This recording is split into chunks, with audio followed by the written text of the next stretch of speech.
He joins me now. Kay, it's great to see you. What an absolute hoot this is. I think it's brilliant. That wee lady that you play, she's Agent 88, I believe. Yes, that's right. That's her name. I beg your pardon? That's her name. She's Agent 88 and she... Agent 88, yes. Dottie is her abbreviated name, which could go with a little bit of her eccentricity. I think you know how we Brits say, oh, she's a bit dotty. Well, this one is. I've got you. Now, what I think is brilliant about you is that about a decade ago, you decided that you would go over to Los Angeles and try and make it as an actress. Yes. Brave. That was really brave of you. No, I think fate takes over sometimes. I was on a trip, just arrived, asked the way to the library.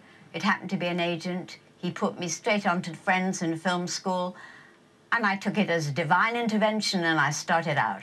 Fantastic. And you've done a lot of films and TV, you know, small roles, but this really is the big one, isn't it? This is the big break. Yes, what is so good about it is that it gives me the chance to do something that people who are seniors normally don't get the chance. All because that lovely woman, Anne, had the courage to knock these guys off bikes when they were trying to get into the jewellery store. I remember that. Isn't that incredible? Yeah, that was kind of based on, I'm sure everybody remembers the story. It was Anne Timpson. She sort of battered all these thieves with her handbag, and really it was extraordinary. And this is where the inspiration for your character comes. Yes, that's where. Digger read that and he thought, wow, they've had all sorts of action heroes, but they've never had a woman who's a senior, and British, of course. Indeed. Which gives it a piquancy for the people over here. No, because Brits have got a different energy for the Americans, and there are quite a few of us over now in Hollywood. They seem to creep through the door somehow. Usually the Brits get cast as the baddies, though. That's what I like, that you're actually a superhero. That's good. Well, you know, I think most human beings are good and bad. And sometimes I think the vulnerability of a character is what balances the bad part. So that it's like the clown, you know? You can be funny, but you can also be evil.